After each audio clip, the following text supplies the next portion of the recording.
Hello, Yerbon! Welcome back again, and now it's part 4. And let's go to our capital city of Iloilo. Sa mga oras na to guys, babiyahe tayo papunta sa Capital Lights. And ipapakita ko sa inyo kung ano meron doon.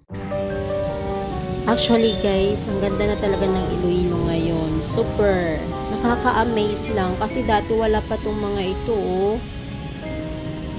So, ito na nga guys, ipapakita ko sa inyo itong Mala Princess na Christmas lights dito sa capital ng Iloilo City. Actually, ang kanilang Christmas lights theme is like Mala Palacio, if I'm not wrong. I don't know, something like that. So, ganun yung parang tema nila guys. So, ayun na nga guys, pagpasok mo, andyan na yung nakaabang na nag-aakit sa mga mata ng bata. So, ayun, hindi talaga tinantanan nila si Yuna. So, ayun, napasubo kami dyan. At syempre, hindi pwedeng hindi kayo makabili kasi syempre, ang bata iiyak na naman yan pag may nakakita mga ganyang mga laruan. O, diba? So, ayun na nga guys, ang ganda naman talaga sa loob. Lahat ng mga kahoy trees or mga design anik-anik nila is napakaganda siyang tingnan. At syempre, dumagdag sa view itong Museo Iloilo na napakagandang disenyo nito guys. Kaya every year talaga guys, talagang dinadayo itong Iloilo Capital City of Lights during Christmas season.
Sa likod ng part ng Capitol na kung saan meron ditong parang toys for kids na pwede silang magpipicture, mag-ride sa parang train na ganyan.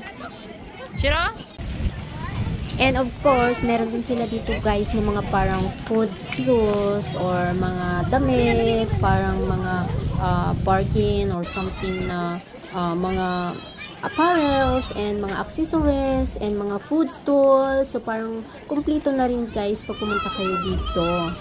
Syempre, pera na lang talaga ang kulang para ma-enjoy mo talaga ang pamamasyal mo kung saan ang gusto mo at ano ang mga gusto mong bilhin. Yan. Train, kita. Daddy, 조심해.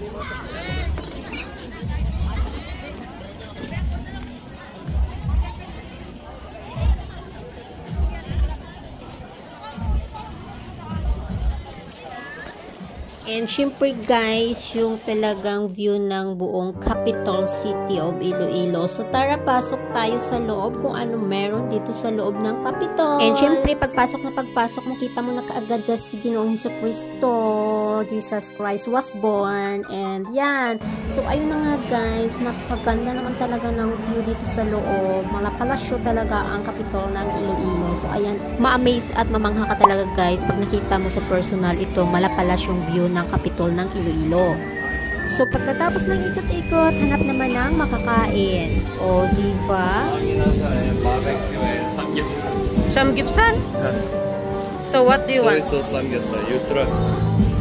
So, ayun na nga guys, second day na kami ng aming vacation. And of course, hindi pwede namang hindi makasakay si Yuna sa train dito sa SM City.